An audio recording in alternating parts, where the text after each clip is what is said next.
People who experience the death of a loved one or any loss grieve in many different ways. When my next guest lost her husband to cancer, she poured out her feelings and began writing, penning a series with other authors called Unwavering Strength. Joining us now via Skype to tell us about her road of healing and how her story is helping others is Judy O'Beirn. Welcome, Judy. How are you? Good, thanks. How are you, Joanne? Thank you for having me. Oh, it's my pleasure. You went through not only the loss of Jerry, your husband, you lost two sisters-in-law, you lost your mother, you lost a dog. There were so many losses, Judy, in such a short period of time. How did you overcome them? How did you move forward from all of that?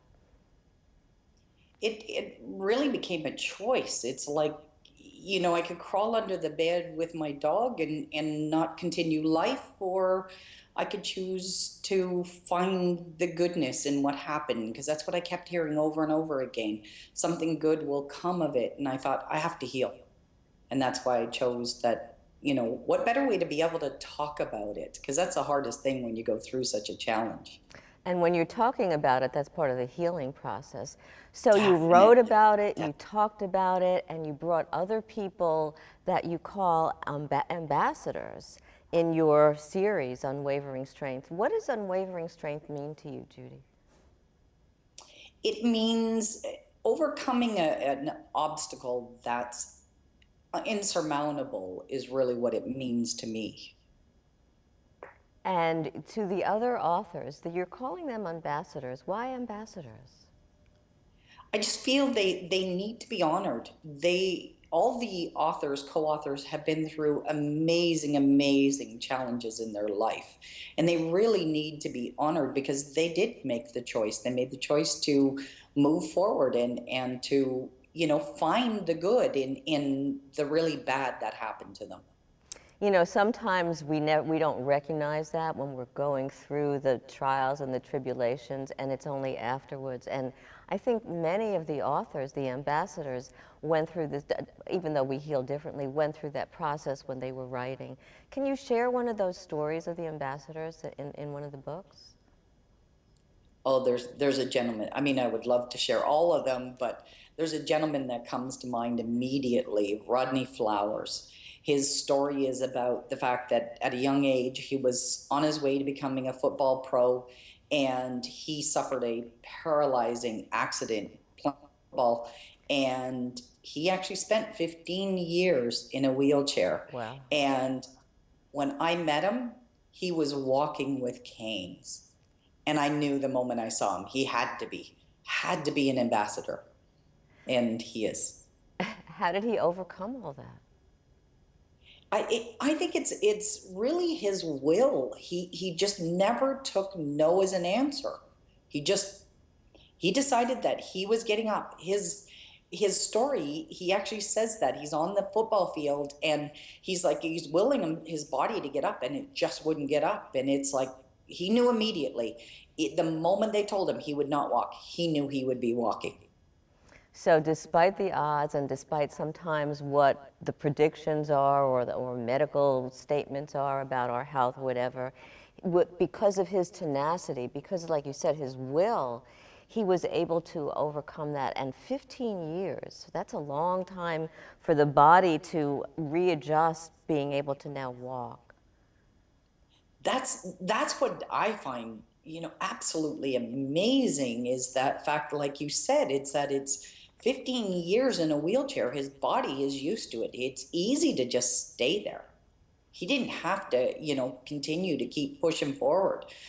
There's many people who would have given up long before he did.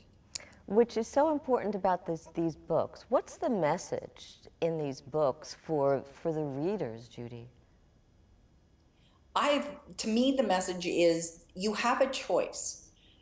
Many bad things happen to many of us, many objects, journeys, challenges. And it's really about choosing to either, move forward through it or let it define you. Well, you certainly didn't let it define you, and you're moving forward. What's next with Unwavering Strength? Is there a next with Unwavering Strength?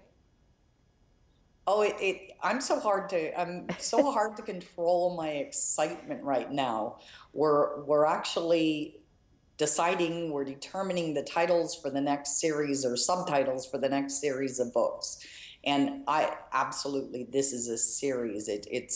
I intend for it to be a complete movement. I want to have a day named after it. I want to have courses and events and celebrations and products. So it's unlimited in my mind. Well, that's great because you're unlimited too.